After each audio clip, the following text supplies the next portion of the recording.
How's everybody doing? Thanks for spreading out a little bit. Appreciate that.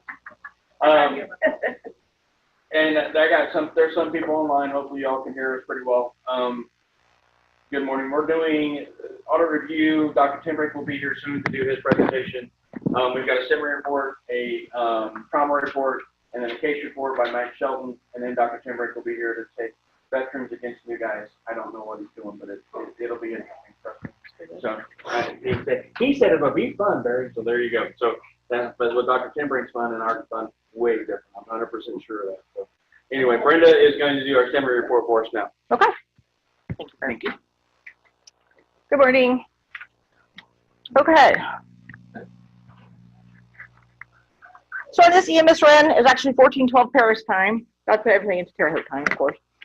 So at 3:12 p.m., they received a call, 68-year-old male with complaints of chest pain and difficulty breathing. He had no cardiac history, but he was a smoker.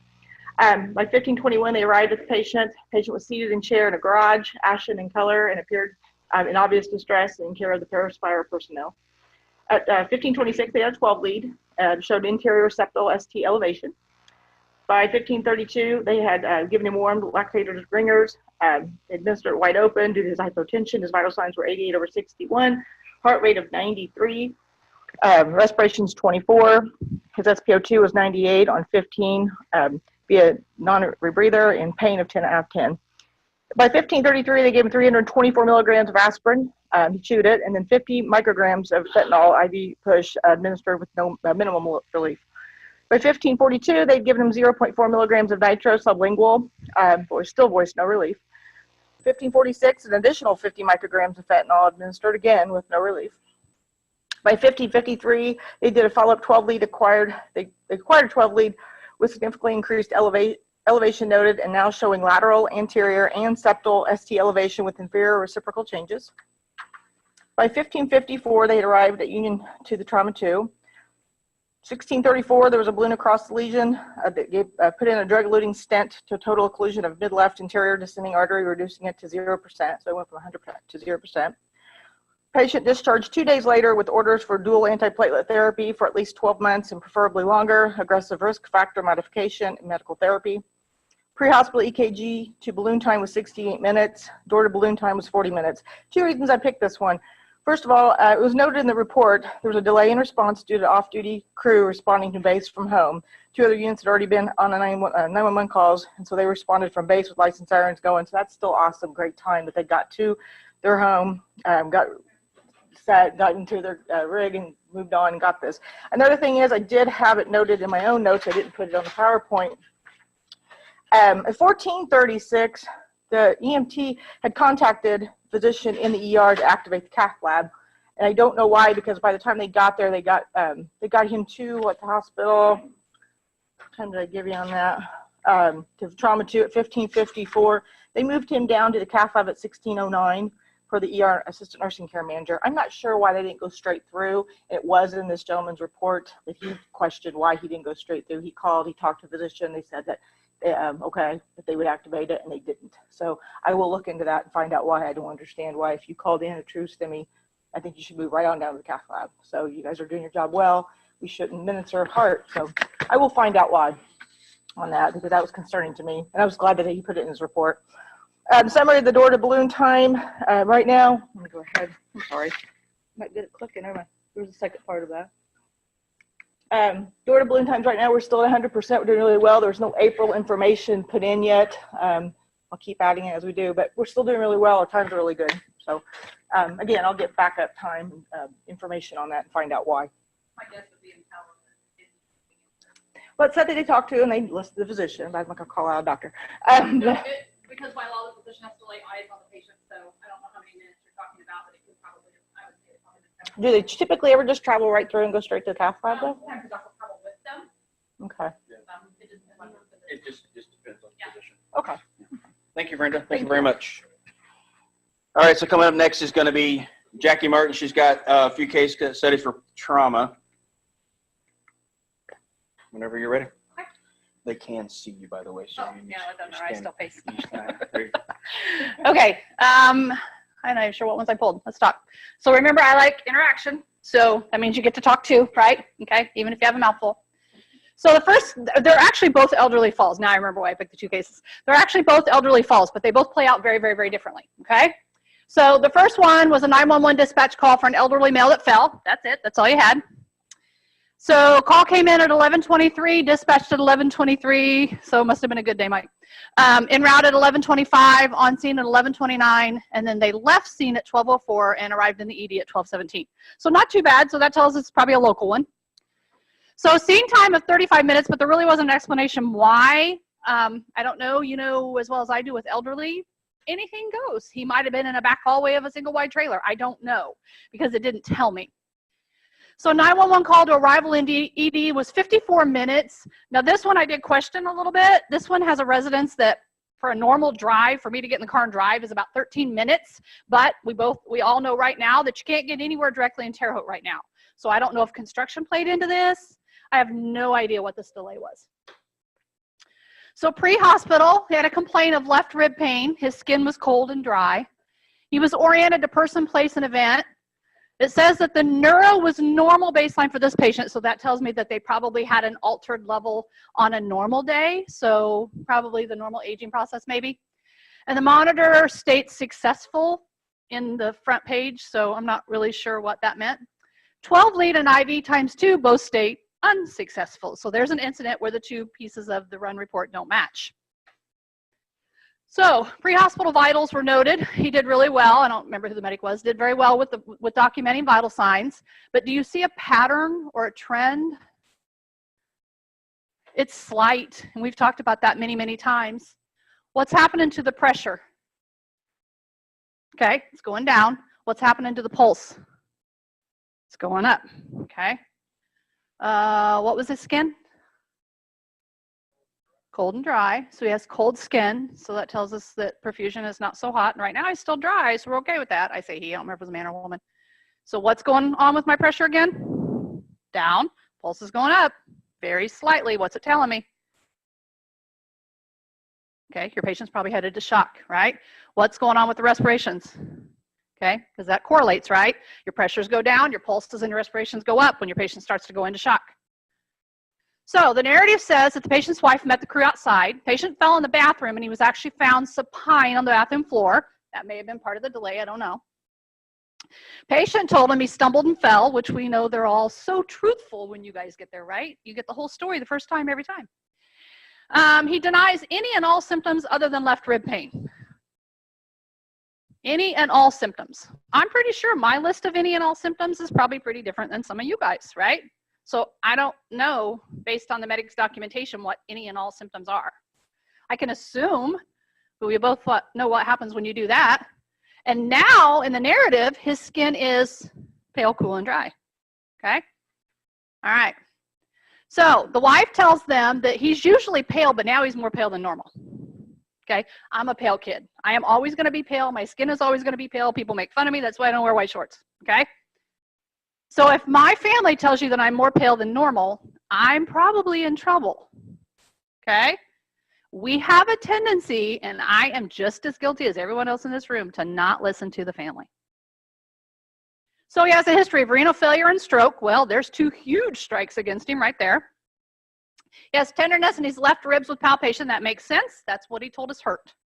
Lung sounds are clear and equal bilateral, and he has left-sided paralysis from an old stroke, okay? So this guy's got some problems anyway.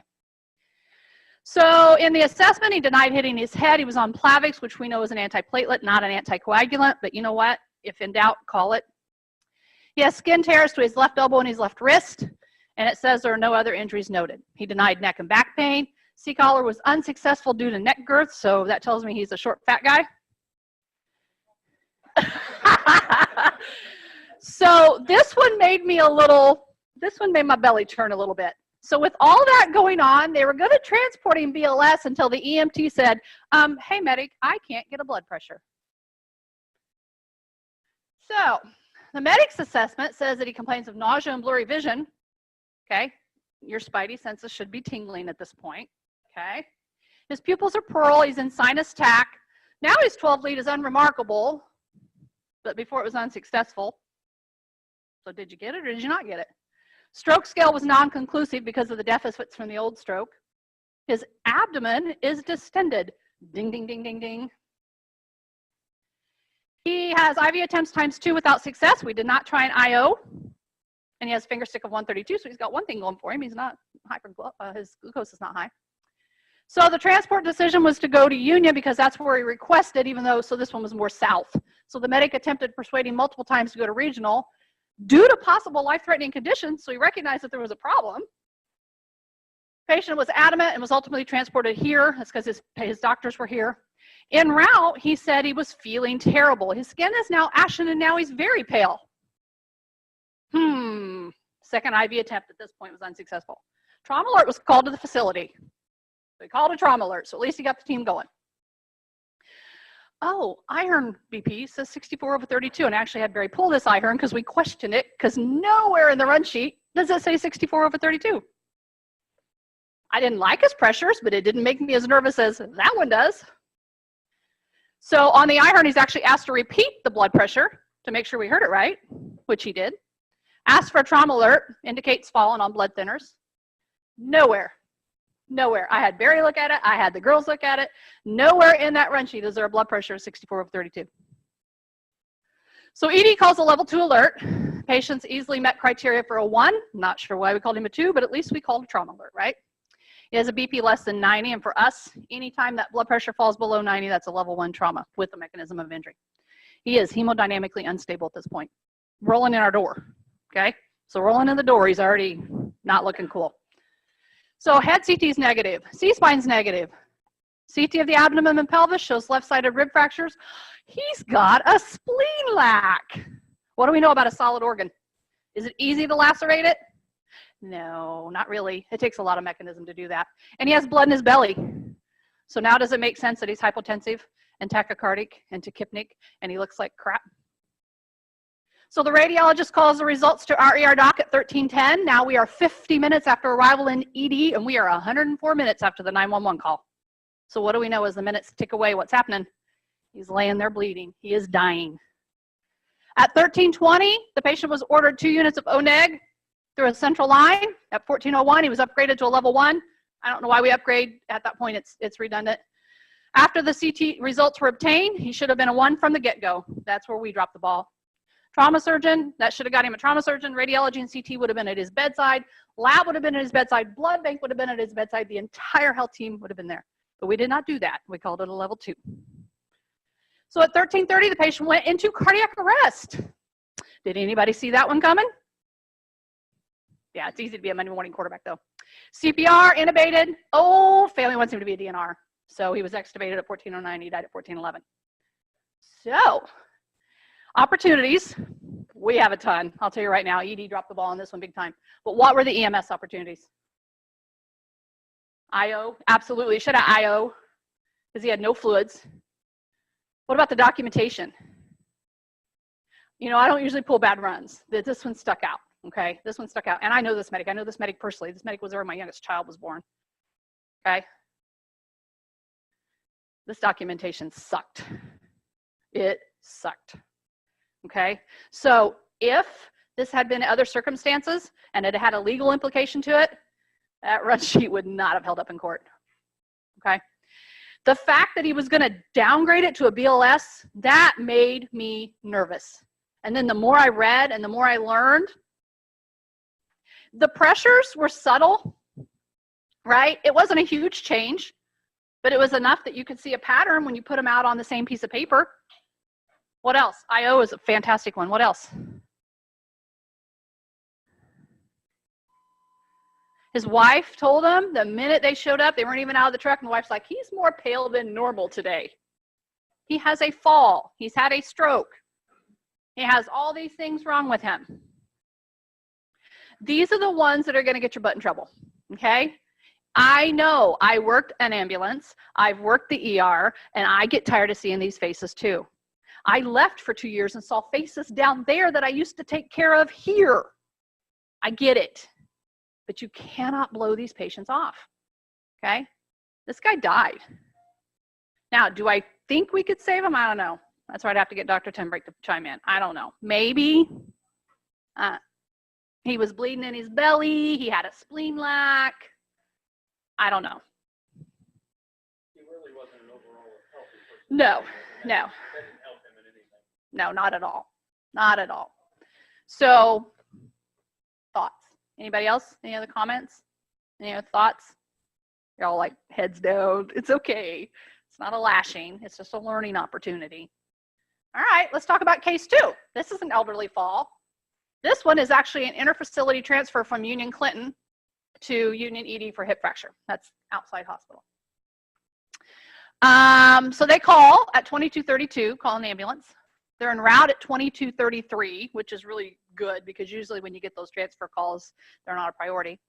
They're on scene at 2245. They're at the patient at 47, so they probably got their info and then went to the patient. They left the facility at 2250 and we're here at 2300. So those times make sense to me. That's a normal standard. Too fast? Not really. Not the patient.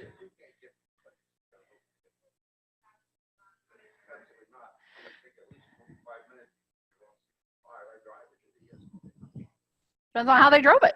I mean, you can drive it on a normal day in 20. If they drove lights and sirens, I could see them being stupid and getting here. So, yeah. So that's what the run sheet says. So this was a fall from standing. They had hip pain. They complained of hip fracture. That's what the actual diagnosis was because they've already seen the ED doc in Clinton, okay? They've already been evaluated. They've already been established. So vitals, a little different. Not awful. It's a little, I don't know. Those vitals just, the pattern didn't look kosher to me. I'm not saying they're wrong. I don't know. I wasn't with the patient. But they went from 125 over 62 to 141 over 61. Heart rate went down, respiratory rate went down, SAT stayed the same. And for whatever reason, the third one, they didn't do a BP, they just did heart rate. But now the respiratory rate's up. So they're kind of all over the place. But they're elderly.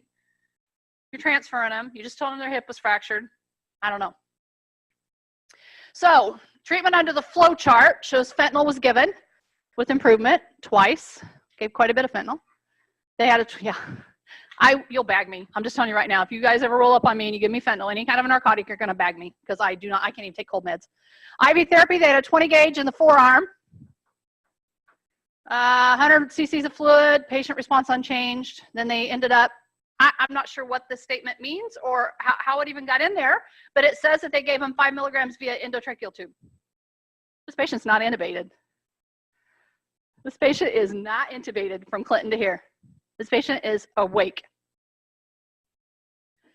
So they're transferred to our facility. They went straight to the floor. They didn't go ER to ER. They went straight to the floor with a hip fracture. The hospitalist put them up on our floor. Narrative per the hospitalist states that they took a spill in her kitchen.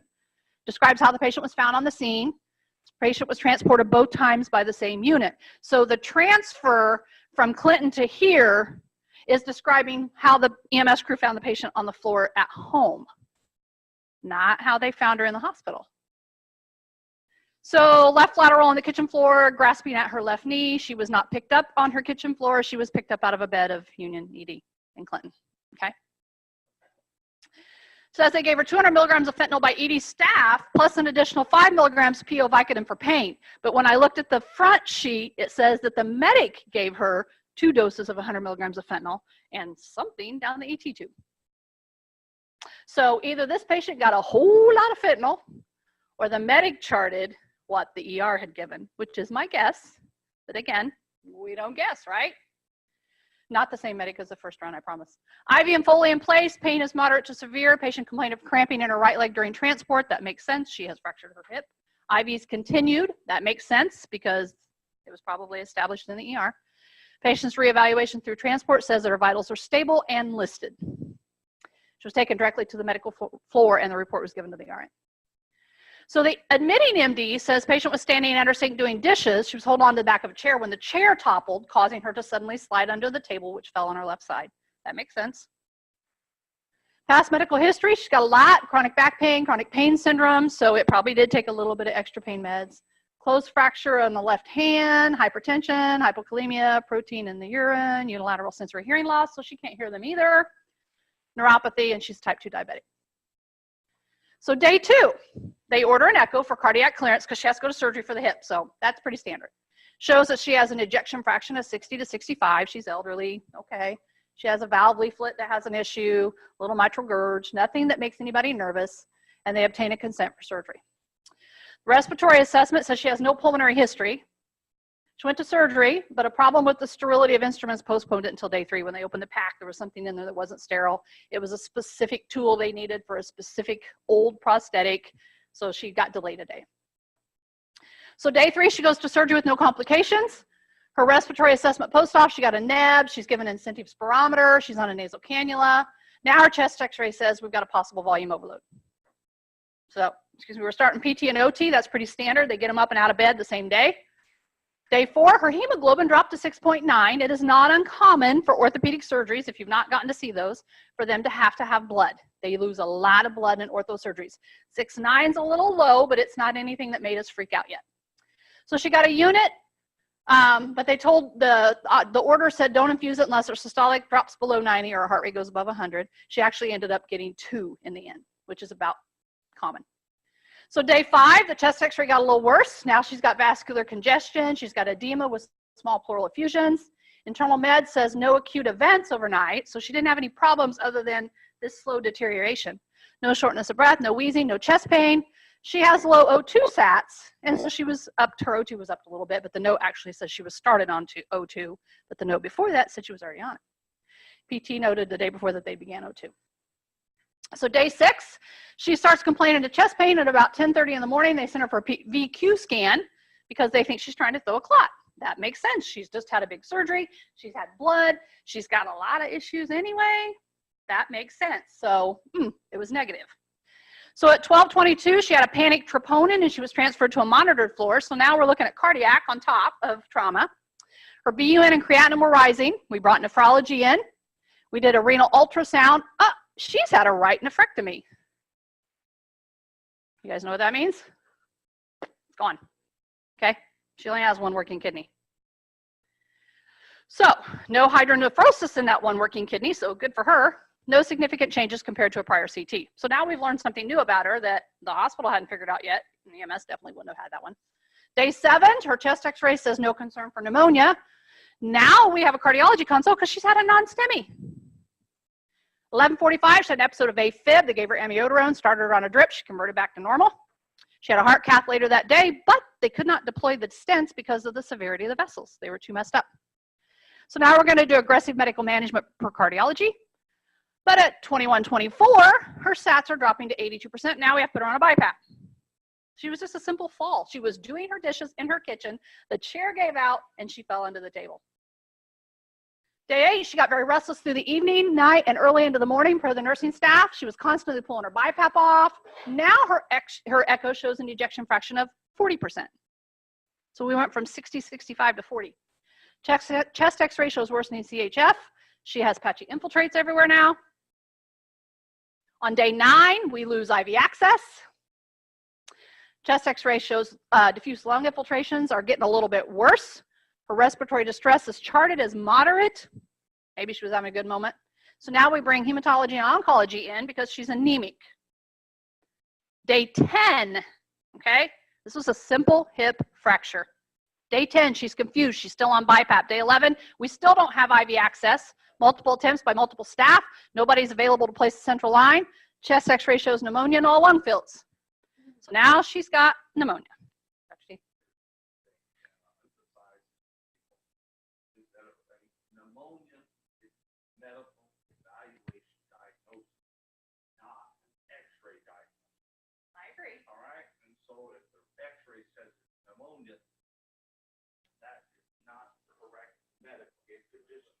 Pulmonary edema.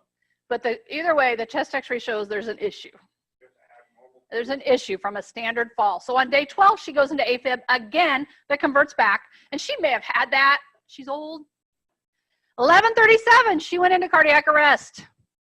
She has PEA. They start fluids. They give calcium gluconate. They do CPR ×2 with ROSC, but it's in the 20s. I don't know about you, but that doesn't make me very comfortable. They give her atropine, but she went back into arrest. More CPR. They gave epi. They intubated. CPR ×2 with ROSC. Now we're in the 40s, and the heart rate steadily comes back up to the 140s. EKG shows junctional tachycardia, and we send her to ICU.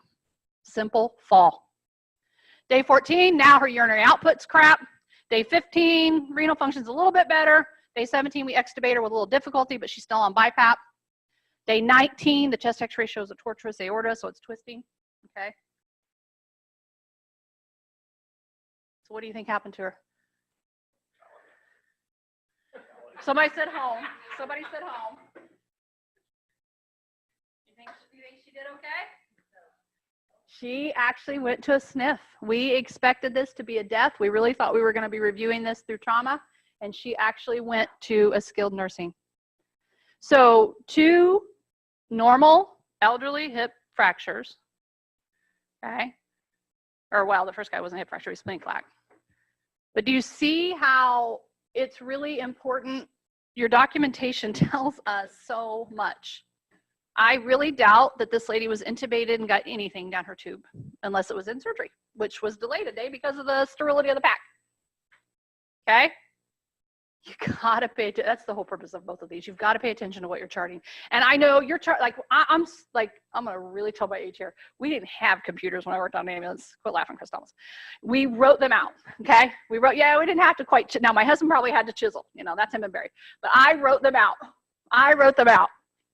And the later into the day it got, the shorter those narratives got. You know, at 2 in the morning, your narrative's about 3 lines long. You guys have technology, but sometimes it's not always your friend, because your check boxes are easy to click, click, click, click, click, and then your narrative looks very, very different. As in both of these cases, your narrative looks very, very different. So just be really careful what you're checking. Be really careful what you're writing. Double check. I know when your 4 runs down, double check and make sure that it matches, okay? So there was definitely some opportunities in both of those, yeah? So remember, it's a learning experience. It's not a lashing. Question? Thanks, Jackie. Thank you very much.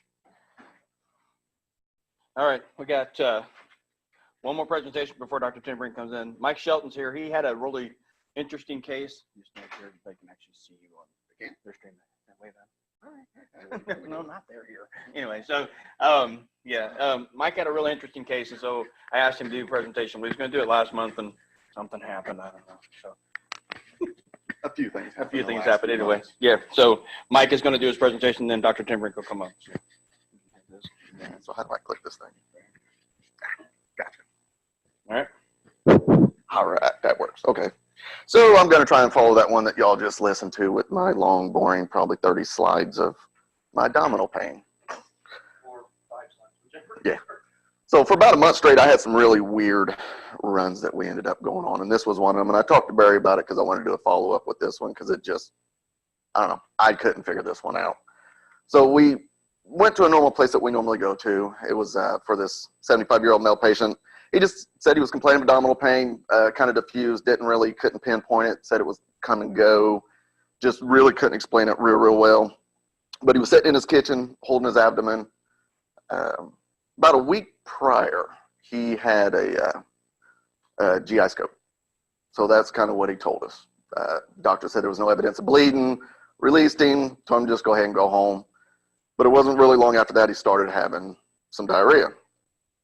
So we got there with my physical exam. It was soft, non-tender, non-distended, no pulsating masses. We was trying to rule out the, if there was an aneurysm or something. Denied chest pain, shortness of breath, vomiting, pretty much denied everything, just said he had some abdominal pain. So with his history, COPD, hemorrhoids, hypertension. Now on his med list, there was one that I don't see very often. I don't know if you guys see this one very often, but it's lisinopril with HCTZ. I think I've seen 2 people take that. But something I did not see, which ACTZ is diuretic, but he wasn't on potassium. So I thought, okay, that's a little strange, but whatever. So I get to thinking the cramping, he's on this HCTZ. I'm thinking, okay, maybe his potassium's a little low and these are cramping. No big deal, whatever. So he decided to go, got him down there. There was his initial set of vitals, BP, he is hypertensive, so I didn't think much about it. Pulse rate was okay. Respirations, all that was good. But something I noticed when I had him in the ambulance, I had him on the pulse ox, and all of a sudden, out of the blue, his heart rate jumped to 120. There was no creeping up. There was no gradual increase. It just jumped straight to 120. I'm like, well, crap. So go ahead, put him on the monitor. Got the IV, normal saline TKO. Initially, he was in sinus, but I watched the monitor before he left. He converted to sinus tach again. No PVCs, went back to sinus. I'm like, what's going on with this guy? So I went ahead and ran a 12 lead just to see if we could rule something out and got a finger stick. So here was the 12 lead that I ran that I was able to catch him when he was in sinus tach. I don't know. That looked a little abnormal to you guys? Little sketchy, but nothing. I mean, the guy's 70-some years old. You don't think much about it. But what I noticed was he was starting to have these PVCs going on. Could be pain, just could be him. But what happened was he converted back to sinus, he converted back to sinus tach. He started throwing more PVCs, and he kept doing this back and forth, and all of a sudden he started throwing these multifocal PVCs. I don't know what the heck was going on with this guy. So is he dehydrated? Is it potassium off? Is it potassium causing some kind of cardiac issues? Or is it really just abdominal pain? Is the pain causing this issue? So I started just going through there, you know, even with, was he nicked when they went in and did the GI bleed or the GI scope thing? I had no idea, but it just kind of rocked me the whole time I was bringing him to the hospital. And at one point he actually went to sinus tach and stayed in sinus tach. We could not break it out of him.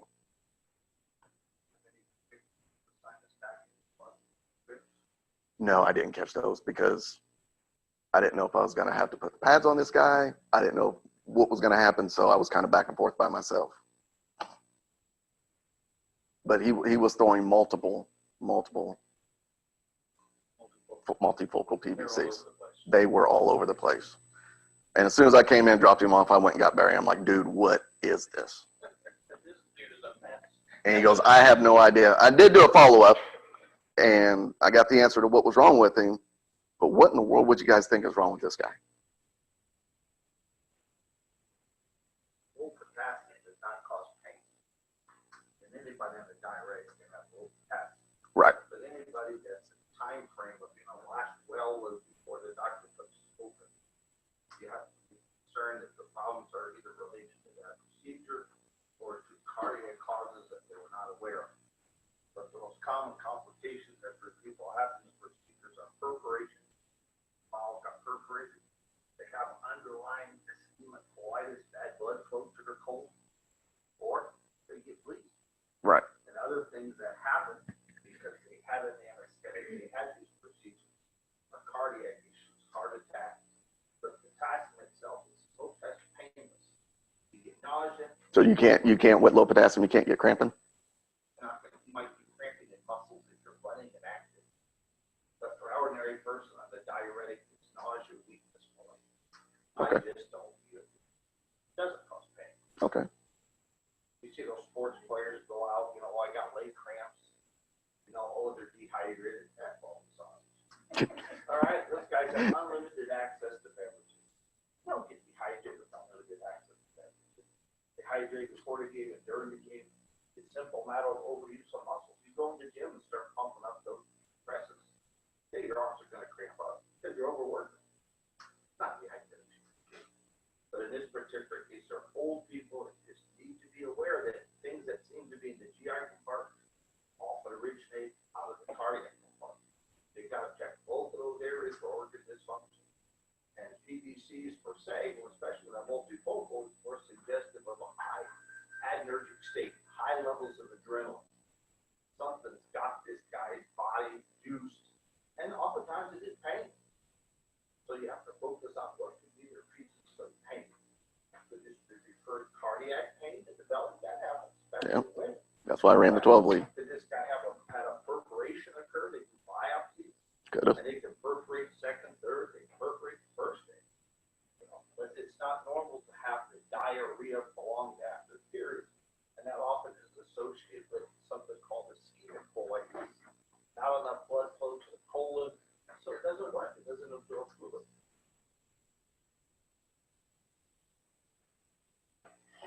That's the answer.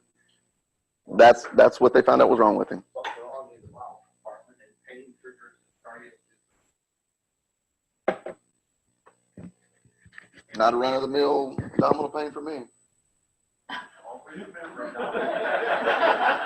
it goes out of trouble, it'll be in the cardiac compartment. Not the abdominal. Thank you, Mike. Thank you. Thanks, Mike, very much. Next up is the most famous person in the room right now, so, Dr. Tim Brink. Are you ready to do your veterans versus rookies? Yeah, we got some rookies. Well, raise your hand, you'll call you out. What parameters are you? Come on. Come on. Come on.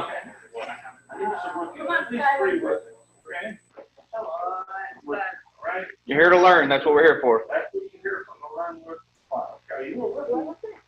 How long has it been a paramedic? That's long enough. That's long enough. Okay. That's long enough. You only got 2 rookies? Huh? Yeah. 2 rookies? That's it? Come on, 2 rookies from Marshall. Yeah. Here, Dr. Kimberly. All right. You see, You're welcome. what I want you to understand in the learning process, let's push the button. That'll do. Okay. I was just trying to get so the people online can hear you talk. That's all I was wanting to do. There. I got that. Okay, here is the scoop. You're going to learn better under pressure because that's how you have to perform in the field, always knowing what's the next thing to go wrong. All right? But you're going to remember more if you're taught with humor. All right? So we want to make sure it's fun for you as you go through these things, understanding what's wrong. I got them all labeled. All right? When people are looking at what you're doing, they're looking at your charting. All right? They don't ask the patient, were you very happy with this run? Did they treat you with dignity and respect, right? Did they give you a Kleenex if you were fine? You don't ask those questions. You can review by, what does the chart show? Is this chart consistent with the patient that they receive? Is it consistent with what comes to the outcome? You know, that's how you're going to look at it. That's how they're going to judge your performance. And I expect as rookies, because of lack of experience, to make you better. That's how they teach it there. Anything in the belly compartment, hey, when they go south, it's coming out of the chest compartment. So even though they're complaining of bad belly pain, this is a compartment you need to be paying attention to, okay? Because that's where they go out from, not from here.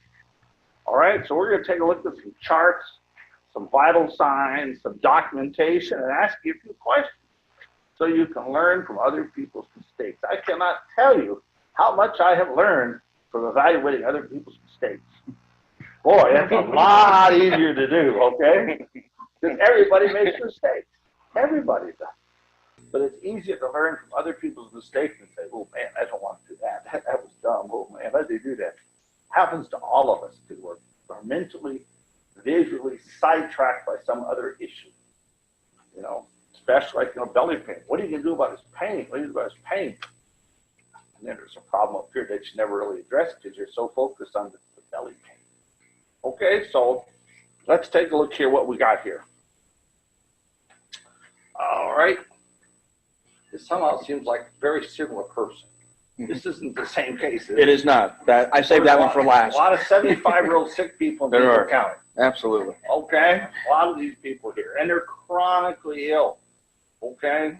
And so here you have a person. You go through this as a vital sign. Old person, don't feel good. Home oxygen. I'm more short of breath. I don't feel good. Oxygen levels can't be kept to a satisfactory level. Skin conditions, pale, cool, dry. Blood pressure, oh, that's not so good, right? What's the pulse? What's missing in there? A pulse. We got a pulse someplace. The pulse is 110. 110. So they got sinus tachycardia. They've got, low blood pressure. And they got low oxygen state. They don't feel good. Okay? What are we going to do with that situation? We get on the scene. We've made an assessment, right? Low blood pressure, low oxygen state. What are we going to do? Let's start with EMS 1. What are we going to do? We give them a line, right? We're going to raise oxygen, right? Want to get that oxygen so at least we're like 92. All right? Here's a curve. All right? Looks like this. Oxygen dissociation curve. And the top of the curve falls off 91, 92. You're at 92, 93, your body doesn't benefit from more oxygen. When I was in medical school in the 70s and 80s, oh my gosh, if you didn't push that person's oxygen level to 100%, like give them a 100% rebreather, what a dumb shit you were. Okay? And now they say, listen, oxygen's a drug, it hurts people. You give them too much oxygen, it's harmful to the body. Hey, all you need to do is get a 92, 93. That's all the oxygen they can utilize. All that other stuff is excess. Okay? So that's all we want to do is push that guy's oxygen level up 92, 93. And hey, he's on, 6 liters, right? Hey, maybe we need to put him on something else. What would our options be? To increase his oxygenation. I put 15 liters by number breather. That's a lot. I wouldn't necessarily go there at 15 liters. What's the problem if you take these old, sick people and push their oxygen too high and you don't know what their carbon dioxide level is? What's going to go wrong? If these old people are on oxygen, most of these people are on what's called hypoxic drive, right? So once you give them enough oxygen to get them up to the 90, they just decide I'm going to stop breathing. Because most people, they do their breathing based on the carbon dioxide level in the bloodstream. But if you have chronic hypoxia, chronic hypercapnia, the body stops paying attention to the carbon dioxide. Okay, so you want to just gradually increase to get the guy to 92, 93. And sometimes it means, hey, you put them on a CPAP, put them on a BiPAP, right? If you give these people pressurized oxygen, it'll drop their blood pressure, right? Because it pushes into the lungs, impedes blood reflow to the heart, especially the CPAP and the BiPAP. So you want to say, hey, fluids might be helpful, but what could be the causes of why this guy's doing so poorly? What could be a differential diagnosis why this guy that's chronically ill on oxygen don't feel good? Because that's all you got. Don't feel good, got abnormal vital signs. What could cause this problem? Well, think of least 3. Give me 3. Come on, 3 things. Yellow BP, so possibly somewhere. Yeah. Have something going on with lungs, or just having some full cardiac issues affecting those. It could be an heart failure. Okay. All right. Sometimes medicines they take in older people keep their skin from getting moist. All right. It's pale. It's cool. All right. That could be. Could have heart failure. Could have a heart attack. Could have a blood clot. Could be very anemic. Could be a lot of things abnormal, but the things that are most important are going to do with this cardiorespiratory status. Now, what you want to do is, hey, we want to get these vital signs coming back towards normal. Heart rate coming down, blood pressure coming up, oxygen coming up. That's what we want to do. So what comes next? What comes next is this patient is loaded into the cot, and they do get the IV, as was mentioned before. 18 gauge right AC saline line, open fluid bolus. Total fluids were 700 by the time they got to the ER. What happened to his vitals? His second set of vital signs went 80 over 38. Pulse came down, and the last set at the hospital, right when they pulled in, was 96 over 38 with a heart rate of 96. O2 saturation went to 94, but they did do the non-rebreathing. I'm not a big fan of making that big jump. Mm-hmm. Not a big fan of that. I think too many people, they just decide they're going to stop breathing, especially on long rides. Yeah, this one was in the city. It was a shorter ride, but I got what you're saying. I completely understand. I think everybody not to understands make that big jump. Just want to bring it up 92, 93. That's great. Don't need to be no higher. And first thing I do, and the nurses get angry at me, is they come in there, their room, there's this patient on 100% rebreather at 99%, and they got all this history of cardiac and pulmonary problems.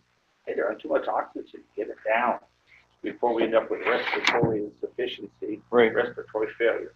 All right, keep it going. Okay. Case number 2. Are you ready? I didn't have a chance to get a whole lot of follow-up on a lot of these, Dr. Kendrick. Okay. This is number 2. All right, here's the scoop, all right? I go through each one of you guys. You tell me what the symptoms are for high blood pressure. Mr. EMS, what are the symptoms of high blood pressure? Maybe chest pain, if you want to. Oh, next man. I think it's, headache. No, next man.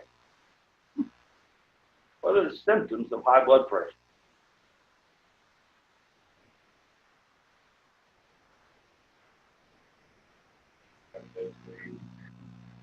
See, the thing is high blood pressure doesn't cause it. That's why people got to get screened for it. They don't know they have high blood pressure. Okay? People make up lots of feelings they have because most of the time their feelings are anxiety. Okay? But high blood pressure per se is not going to cause anybody symptoms. They don't know they have it. Most people are found by screening, and they have blood pressures like that at screening, asymptomatic. So when people say, oh, I'm having high blood pressure today, I don't feel good. continue to scratch your head and say, no, sir. You have symptoms, but they may or may not be related to your blood pressure. Because when people don't feel good, oftentimes there's high levels of adrenaline, stress hormone, and that's why their blood pressure is up. But it isn't the cause of their symptoms. Okay? So when people say, I need EMS, I got high blood pressure. But you need to dig deeper to find out, well, what's been going on before you discovered you have high blood pressure. Because it causes no symptoms until a catastrophe happens. Your blood pressure gets way too high. What happens? In the brain. Tell me what happens in the brain. Huh? Yeah, you bust a vessel. You pop it, right? Blood vessel bursts in the brain, apoplectic. What happens into the person? Yeah, you pass out, you get a bad headache, and say goodbye, right? Good answer. What else can happen? Blood pressure gets too high.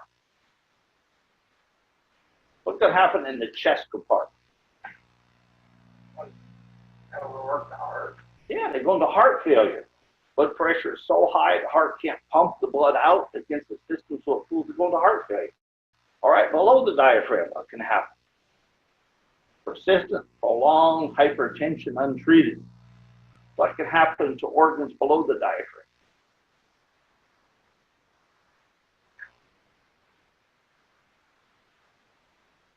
You're right, the kidneys fail. Okay? Now, kidney failure, is that a painful condition? No. People comment all the time, their kidneys just failed. Gee, how'd that happen? I don't know. That's the nephrologist got to figure that out. Okay? But here, you know, the guy's warm, dry, pink. Hey, those are all signs of good skin circulation, right? It's not showing signs of hyperadrenalism, right? It's not pale, it's not vasoconstricted, it's not sweating, right? But his blood pressure is elevated, right? Got some headache. He says he's got blurry vision, all right?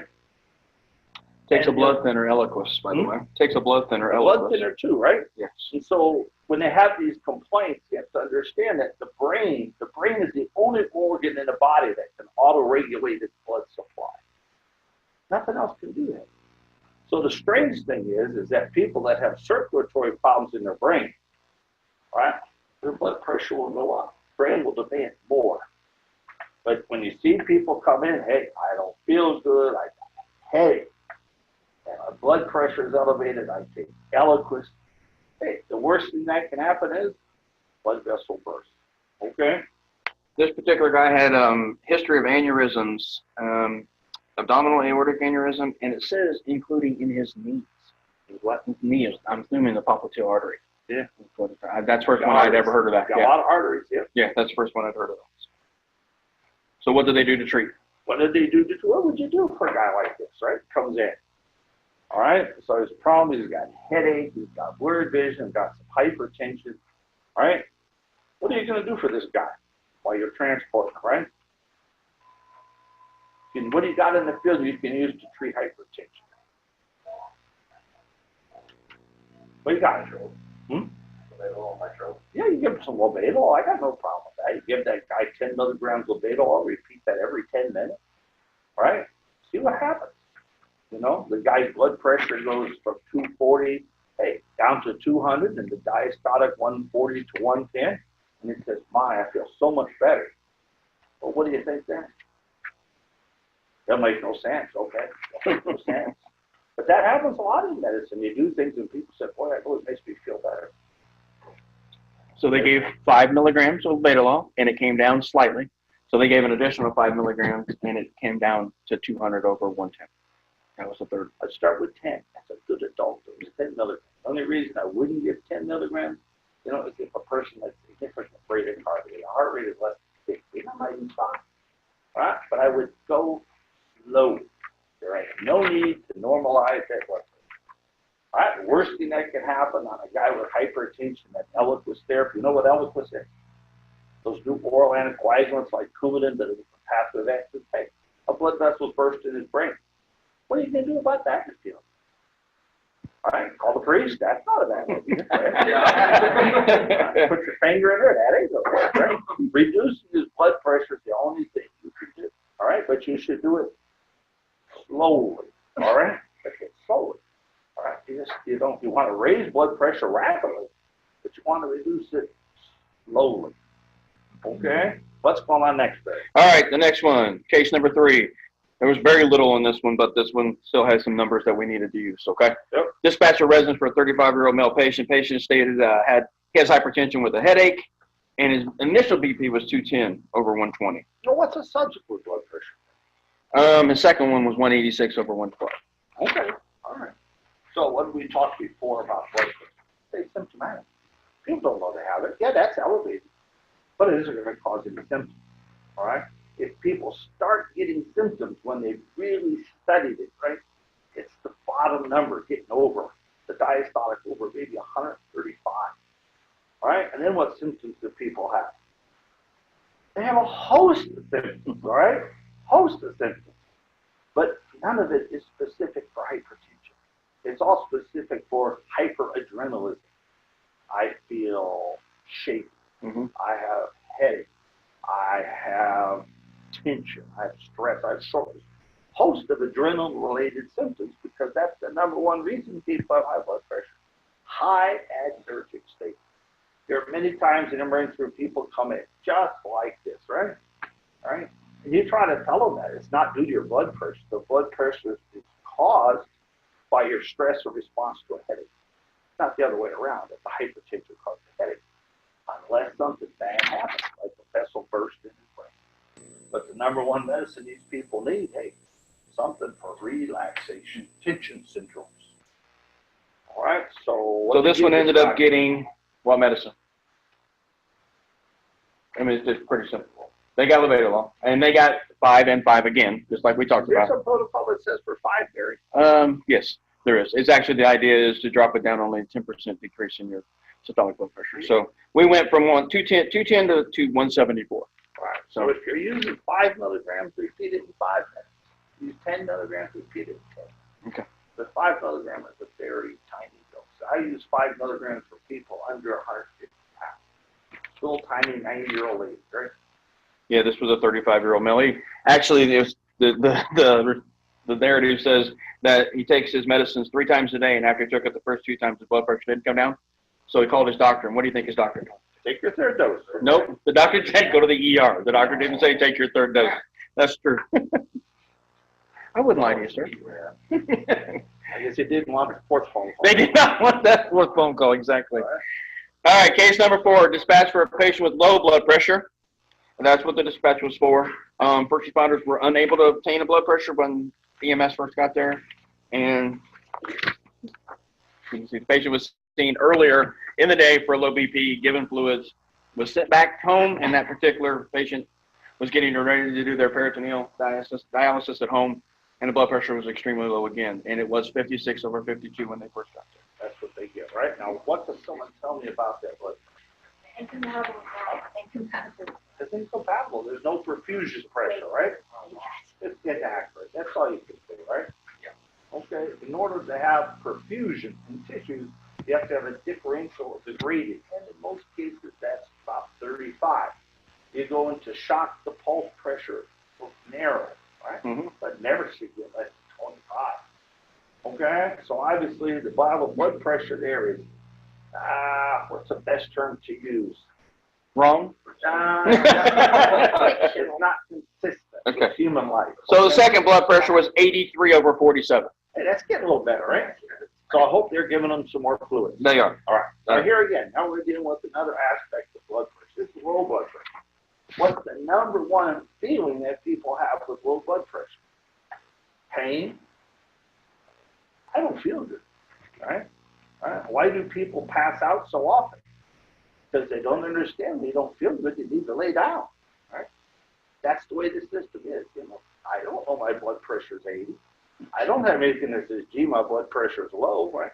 I just don't feel good. And so they ought to have commercials on TV. If you don't feel good, lay down. You have all these people coming in on the ambulance because they passed out. I mean, you should do that sometime. Yeah. How many runs per day for sympathy, right? Oh. And otherwise, young, healthy people. This guy's not healthy. He's not young, right? But you know, look, here's an old guy on the peritoneal dialysis who's in the hospital, had low blood pressure. They give him fluid. He goes home, and darn it, he's got low blood pressure again. We all agree on that. Then why is this guy got low blood pressure? Well, what would the differential diagnosis be? All right, guy's got kidney failure, got low blood pressure. What other medical problems? Is he diabetic? Heart disease? Yes. Cancer? Yeah, no, Not yet. I didn't, not yet, sir. I didn't see that one. So, yeah. Yeah, lots of different things going on. All right. So what's the first thing you're going to do? Vodka. What's the first thing you do? You hit a guy like this, low blood pressure. You gave him fluids. Pressure comes up. What are you going to do? I gave him fluids already. You monitor, check his heart. Yeah, heart rhythm. What do we got? We got an EKG or rhythm monitor or anything? No, the rhythm, yes, it was all paced rhythm, by the way. Paced rhythm, Okay. yes. Face, mate. He's real healthy. He's a picture of health, sir. Yes. He has no pain. He has no discomfort. Okay? Literally was called specifically because his blood pressure was low. All right. What would be the reason for that? Well, let's go through the emergency causes and non-emergency causes. What could be the reason this guy twice has had to summon medical help because of low blood pressure? All right, Mr. EMS 1. Give me reason. One reason. Cardiac output. That's because decreased. Well, if that was the case, we probably find that he has, heart failure. He's going to be hypoxic, right? And he's doing tachycardia. You don't have that stuff. So give me something more. They were able to do an isocannula for him as far as his O2 side was good. Yeah. So give me something else. Give me something that works with this. Why do people get low blood pressure?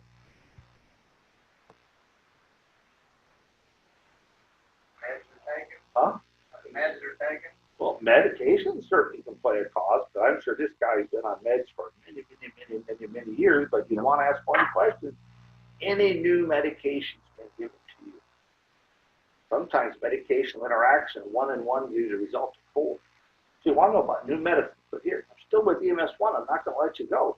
Give me a reason why this guy's got low blood pressure. Here's all the dialysis. Hell, not peritoneal dialysis. Hemodialysis, yeah, but not peritoneal dialysis. It's so slow. It is a fluid shift from intravascular to extravascular fluid mobilization, but it's slow. It takes 12 hours. Slow. Hemodialysis really fast. That drops pressure. Okay, but so think of an emergency. What are the emergency conditions for this old guy, sick, heart disease? You have a blood thinner? Not that I have noticed, no. They didn't decide to give him aspirin or Plavix? Doesn't say anything about that. Yeah, I bet you he's on blood thinner. He probably is. No, No, peritoneal, yeah. peritoneal. All right, something that causes low blood pressure. Give me a reason. Come on. A bleed. A bleed, right. Okay, that could be a reason, right? Hey, that could cover. That could do these people with kidney failure, almost all anemic, right? Oh, that's a good reason. Okay, another reason why you might have low blood pressure. Blood vessels are all dilated. What's that? Vasodilation. Possible, but don't usually make you get that low laying down. Okay. Next guy. Give me a reason. Low blood pressure.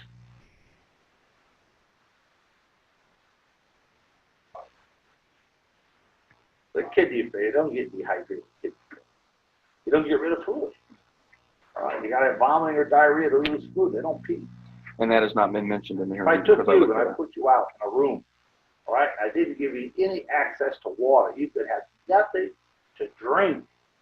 All right, how long would it take before I could show clinical signs of dehydration? Huh? I sweat. Well, it's a nice temperature. Like right now? 68 degrees. There's no pretty girls. There's no MTV, okay? All right? Now, how long is it going to take for you to start showing clinical signs of dehydration? Huh? Long time, right? Days, okay? Days. Because, hey, you're not losing anything. Your body and kidneys will reabsorb. The only fluid you can't stop the loss of, every breath you take, you put out air. So if you're in low humidity environments, hey, guess what? You lose water faster than in high humidity environments. Okay? But, other things that we can think of in people like this. Many of these people have underlying what's called autonomic neuropathy. The nerves that control our blood pressure in the lumbar thoracic spine. If they have neuropathy, the nerves don't work. They don't cause the blood vessels to constrict. So there's a huge reservoir of stored fluid in blood, what's called the splanchnic vessels. The splanchnic vessels are the veins, arteries that deal with your bowels. It's a huge reservoir, just like a hump on a camel. Okay, huge reservoir to store fluid. All right, and many of these people have autonomic neuropathy. All right, someday they're going to do this. They're going to equip your machines, you know, with a cardiac Doppler, so you can look at their vena cava to see what does the vena cava do with respiration. Right, and if the vena cava never completely gets empty, hey, guess what? They got more than enough vascular volume. So you should look at that. Sometimes they do the cardiac echoes. Say, hey, look at that. The vena cava is going completely wall to wall. Hey, they're fluid depleted. It goes down halfway. Hey, they got good volume. Never moves. They got too damn much volume. But that, I mean, this is such simple technical stuff that answers all these questions for boom. And who has that stuff? We don't. I don't. I want to call for this. I got to get permission from a cardiologist. You know, I can send off these blood tests and stuff, but first with kidney failure, you want to be crap, and you're always wacko, don't need nothing. Maybe the potassium has something. Okay, so with this particular guy, when you're out there in the field picking these people up, you want to check and make sure, hey, is there anything in his thoracic compartment that would cause low blood pressure? Could he have a pericardial effusion? Fluid in the heart sac, that's very common in people with kidney failure. If that's the case, if you were to put them on your cardiac monitor, you usually find low voltage because there's all that water around the heart, right? Can you diagnose autonomic neuropathy in the field? The answer is no. All you can do is give them some fluids. They got kidney failure. The dialysis doctors are not happy if you give them big fluid bolus. All right? So, hey, you just give them 300 to 500 cc's. See what happens. Oh, okay. Yeah. Huh? Yeah, this one was from way out in another county on the way here. And they got a total of 1,100 cc's. Yeah, that's a lot. The dialysis doctor is not going to be happy. No, got the pressure up to 117 over 72 when they got to the hospital. The other thing, what was this guy's pulse rate? It ranged at paced rhythm in the range between 80 to 85. Yeah. Now, That's a little high for paced rhythm. This is again, I would do this, but I don't expect you to. Okay?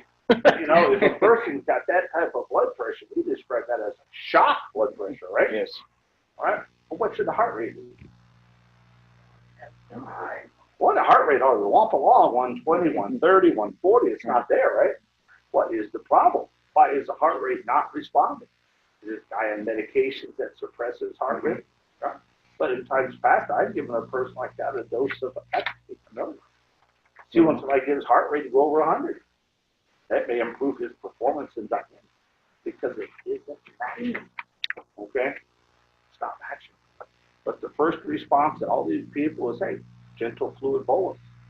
Right? Check the compartments up here. Check this compartment. You know, got pulses, and check those blood pressures because it's just in the defense of this person, this particular paramedic, he did 5 200 cc boluses. So he was monitoring the whole time he did it. So I'll give him that much credit. So. Yeah, but I wouldn't. You know, it's still a lot. Dialysis patients want to go over 500. That's general rule of thumb. Okay, it's good to know. That's enough, unless you got some big source of blood coming out of the body. Okay, because if you give them too much, they end up in pulmonary edema. No, yeah. Then they get intubated. Then they're in the ICU. Just because you did that, now they got an extra 3-day stay. Right. Because they got tubed for their pulmonary edema. All right, let's move on. So dispatch for a male patient with heart problems. That's what the dispatch was for. Patient was lethargic upon their arrival. Sitting in the wheelchair upright. Patient was complaining of generalized weakness. Staff states that they received a blood pressure of 60 over 40. All right, now, EMS 1. Why would this guy not feel good?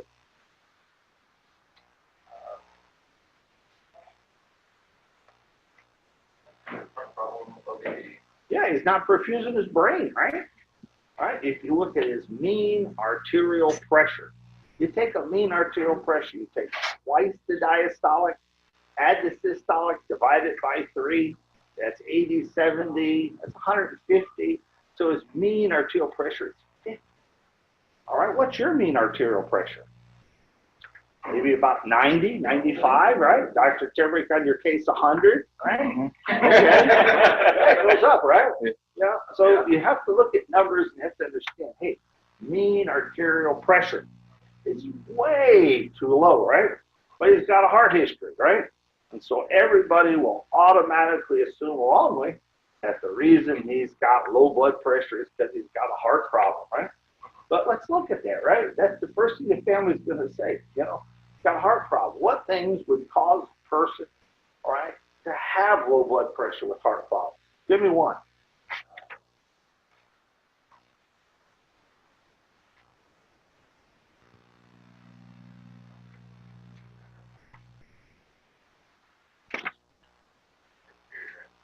What's that?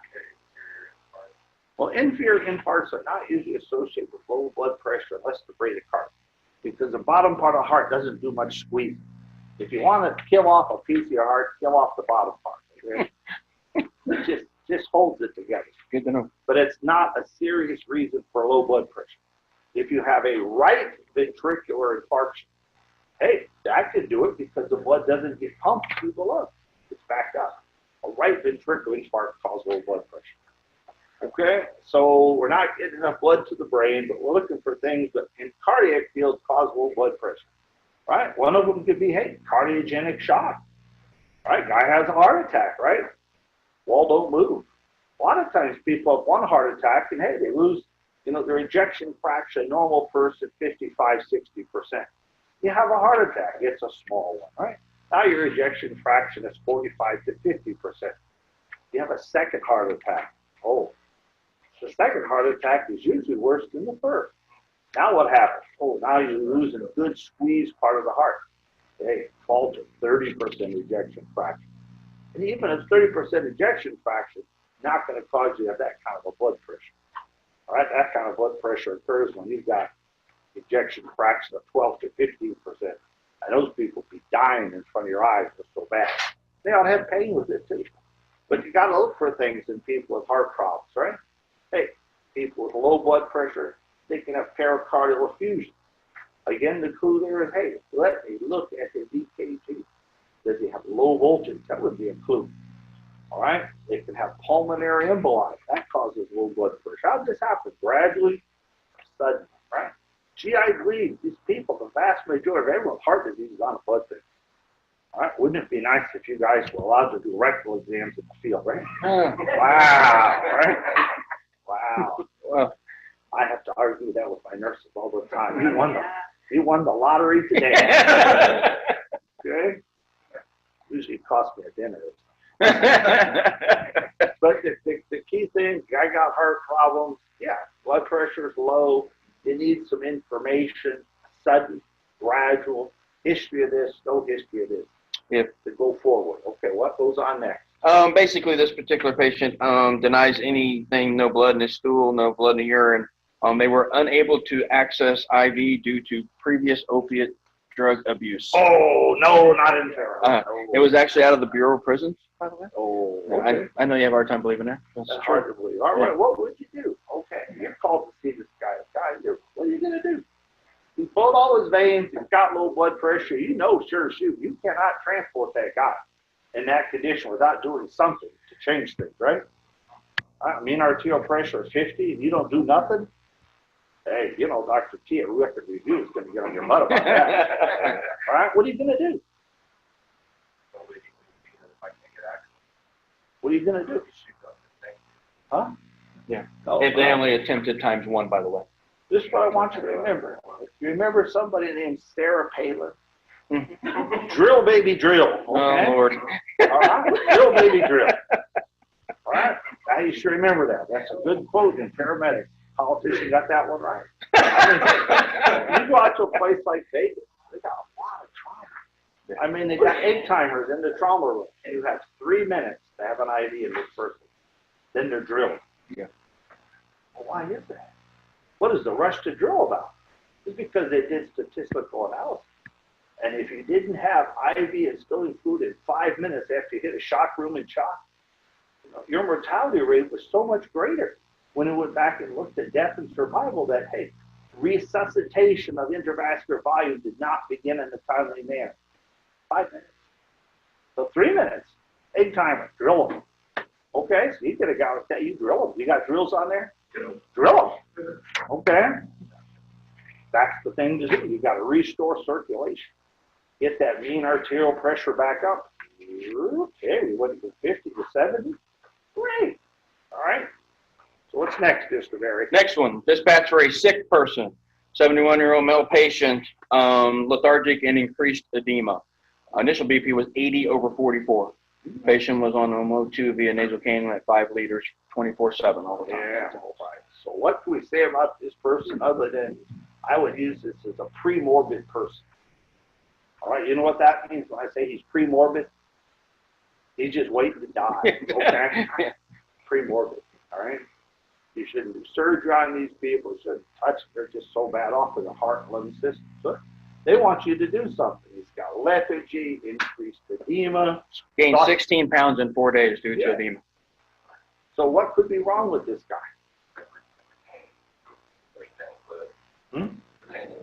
Yeah, be full of fluid, pulmonary edema, respiratory insufficiency, CO2 level rising, right? You got those PCO2 things out there in the field? Yeah, that's just a great guy to put that on. What's his pulse ox on 5 liters? Is he over 92? Right? What's his PCO2? Give me 2 seconds. All right. It was 92, actually. 92? Yep. Was it pulse ox or PCO2? The pulse ox was 92. 92. So this guy's got as much oxygen, doesn't need more oxygen, right? What we need to know is the lethargy related to a CO2 level. Okay? That's the big answer. Low blood pressure, that's part of the answer. But what's the one thing you don't really want to do on this guy? You don't probably want to give the guy more fluid, no? What else could you do out there in the field?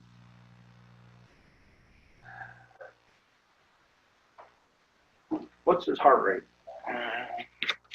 Sorry, guys. Heart rate was, let's see, pulse of 80. 8. Respirations were 30, rapid. He's in a bad way. Yeah.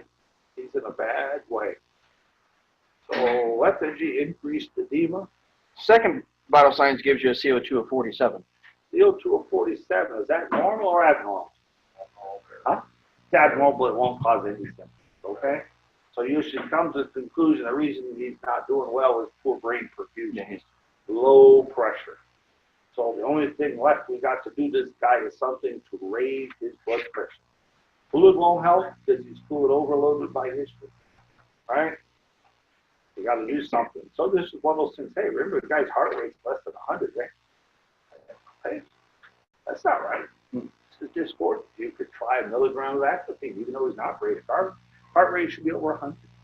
All right? I'll give you this clue, and you can remember it as a pearl. When you get people with trauma, spleen injury, liver injury, they got blood in their belly.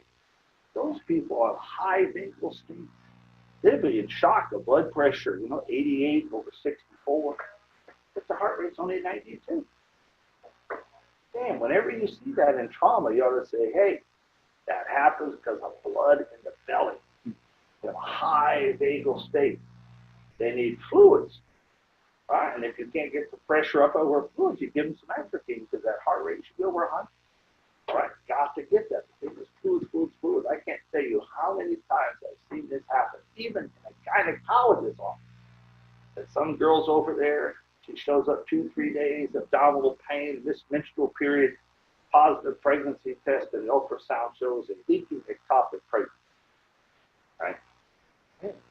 They put her in the car and have her drive to the hospital. Her blood pressure here is 82. Well, she wasn't tachycardic. She wasn't tachycardic. So it must be natural. It isn't natural when you're hypotensive to have a normal heart rate. Okay? If blood is in the belly, free blood in the peritoneal cavity, that will cause you to have an excess vagal state and low heart rate for your condition. Okay? I want you to always remember that. You got a sick person, injured person, low blood pressure. Right? Heart rate, hey, not over 100. What medicines are on the doing it? Otherwise, if there are calcium channel blockers, beta blockers, yeah, that'll cause your heart rate not to go over 100, but the average healthy person whacked in a car accident, you need to think blood into the belly. lots of fluids need to be going in. And if that doesn't help, hey, that's where a little dose of atropine, you get the heart rate over 100. That's where it should be if you're in shock. It should be over 100. It's not. That's not right. Got to reverse that vagal tone. All right, Mr. Berry, what did they do for this spine sickness? They gave a slight fluid bolus, just a slight fluid bolus. They had considered non-positive pressure ventilations because trying to get some of the edema out, but with the low blood pressure, they decided not to do that.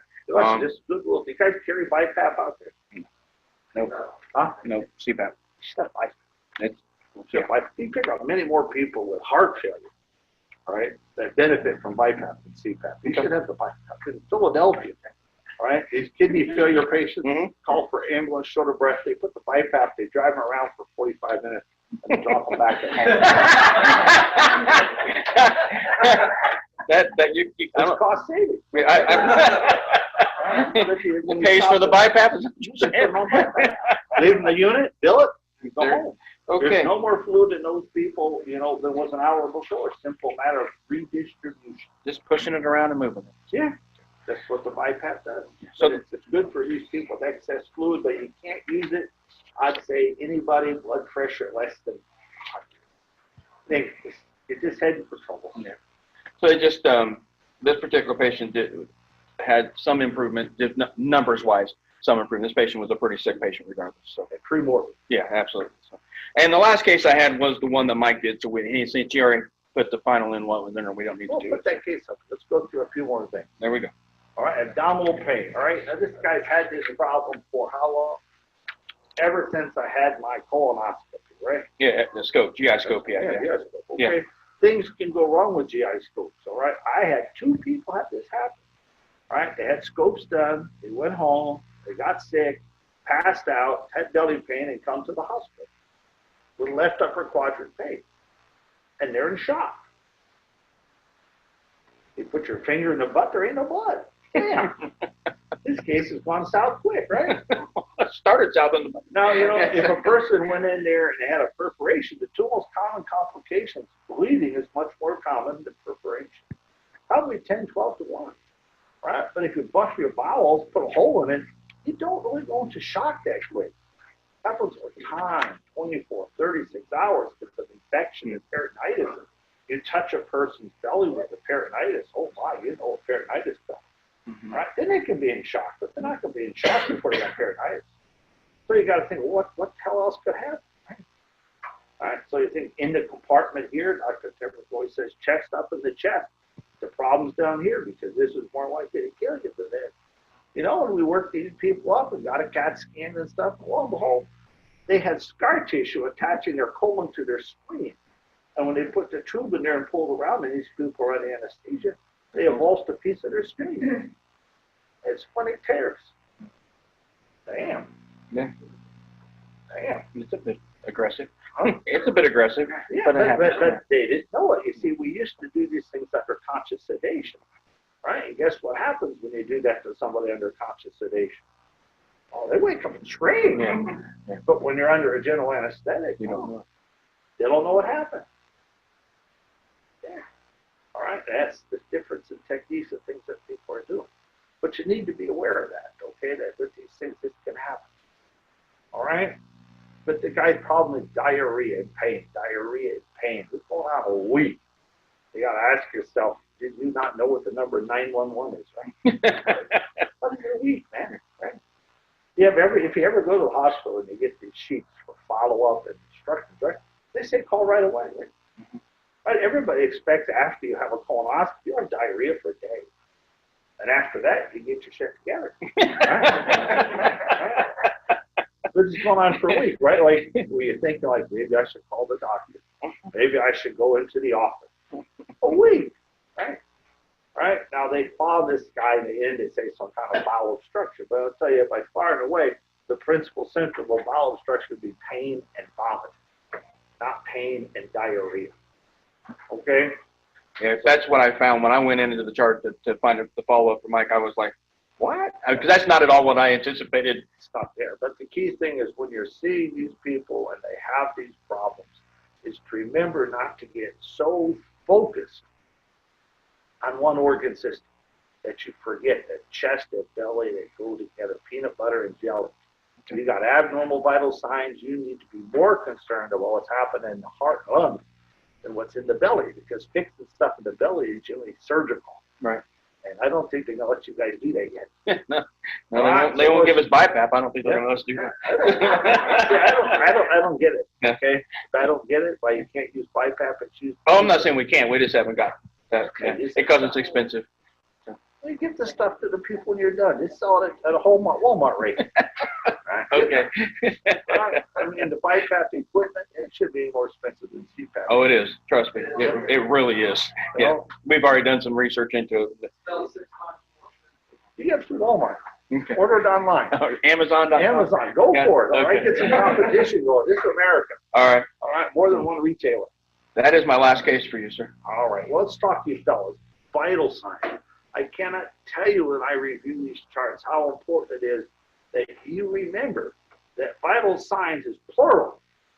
How many charts have one set of vital signs on? And when that run turns out to be a crap run, then people are going to look back at the start. This is where it went wrong. All right? That's beginning with you. When I get to my ER and I get on the case, and I'm taking care of these people in the trauma rooms, and I'm not seeing, 4 or 5 vital signs the first 5 hours they're there, because I want to establish the trend. All right? The trend is my friend. Okay? That's the best case you can do. They came in, this vital sign was abnormal, we did these things, when we're done, that vital sign improved. Sometimes all the vital signs are bad. All right? But which ones are most important? Okay? The blood pressure, right? That's probably the most important one. I don't see much difference with a heart rate of 80 and a heart rate of 110. What's the blood pressure? What's the perfusion? Right? What's the respiratory rate? The average respiratory rate is about 8 to 10.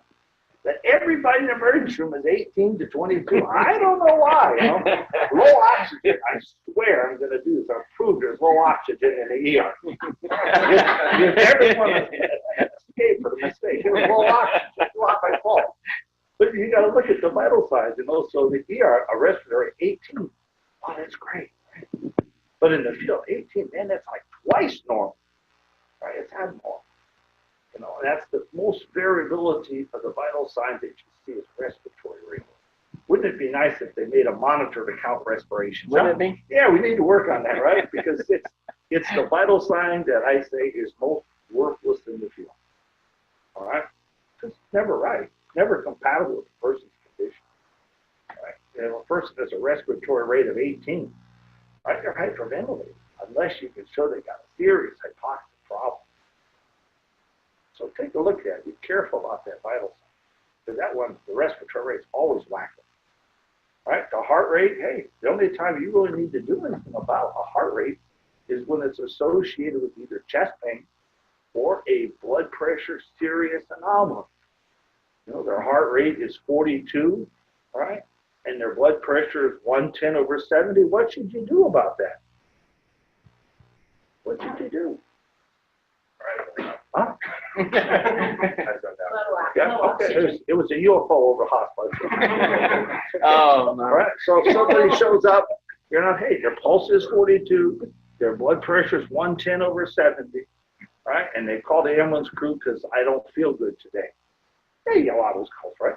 What should you do about that heart rate of 42? Sinus rhythm. What should you do? Huh?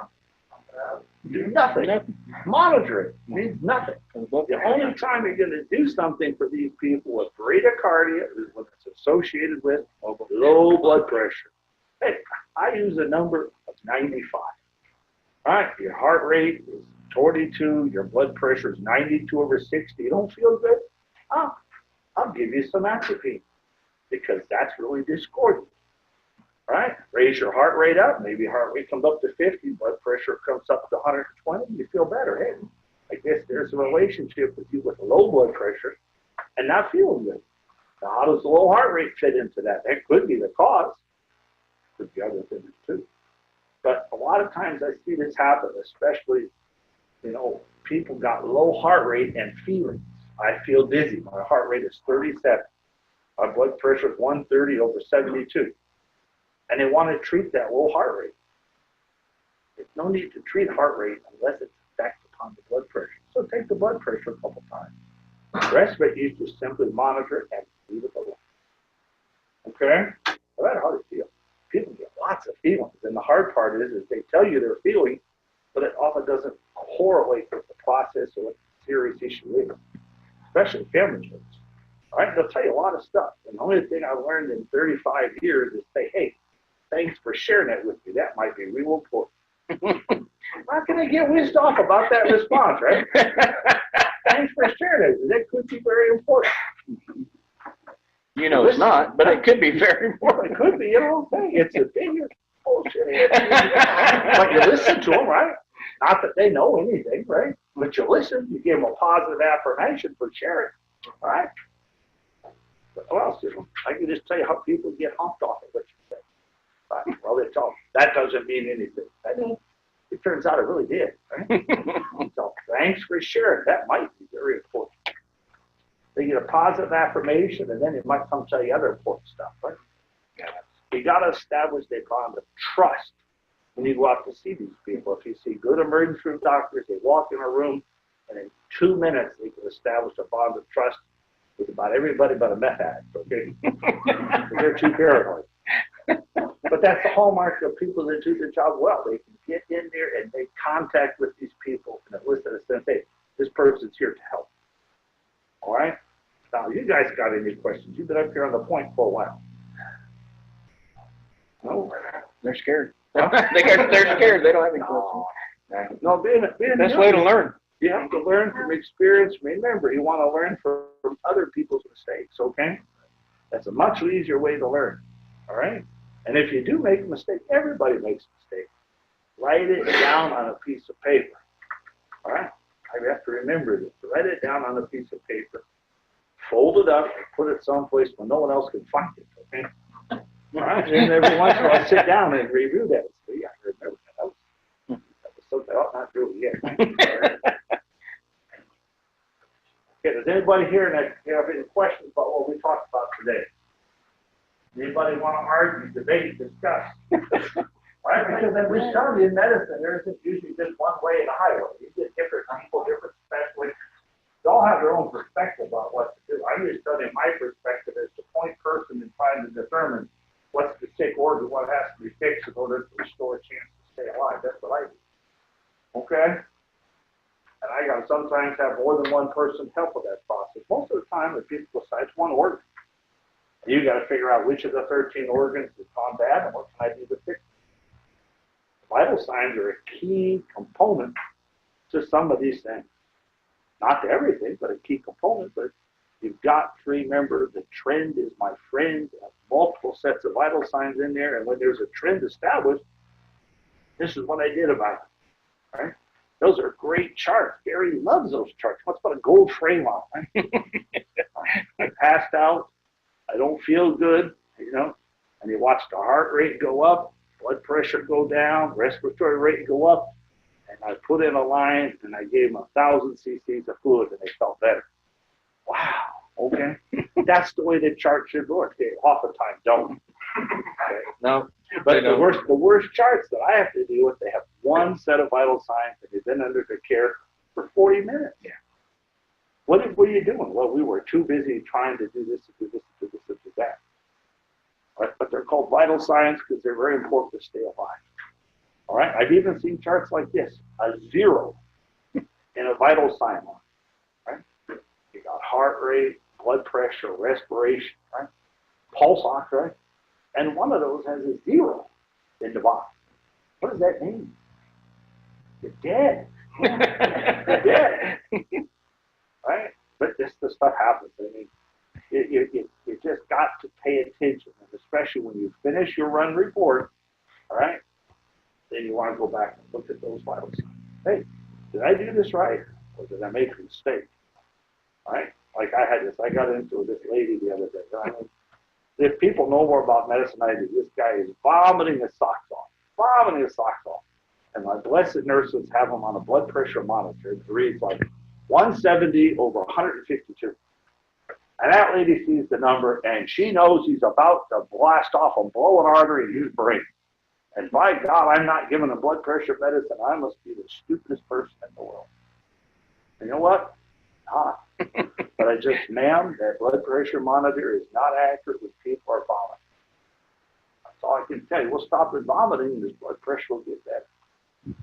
So I stopped his vomiting. His blood pressure got better. You know what that lady said to me? He was vomiting because his blood pressure was too high. But if I got in her face and told her, listen, lady, I know more about this than you do, so just shut up and let me get better, man. It's not going to go well.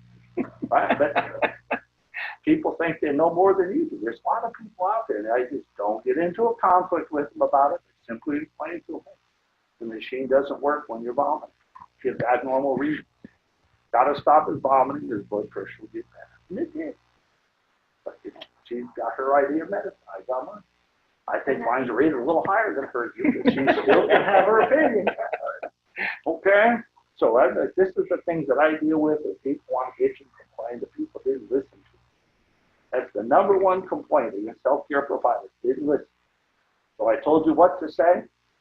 Thanks for sharing that with me. That could be very important. All right. Dr. Jeffrey, that's it. I thank you very, very much for everything. Thanks. All right.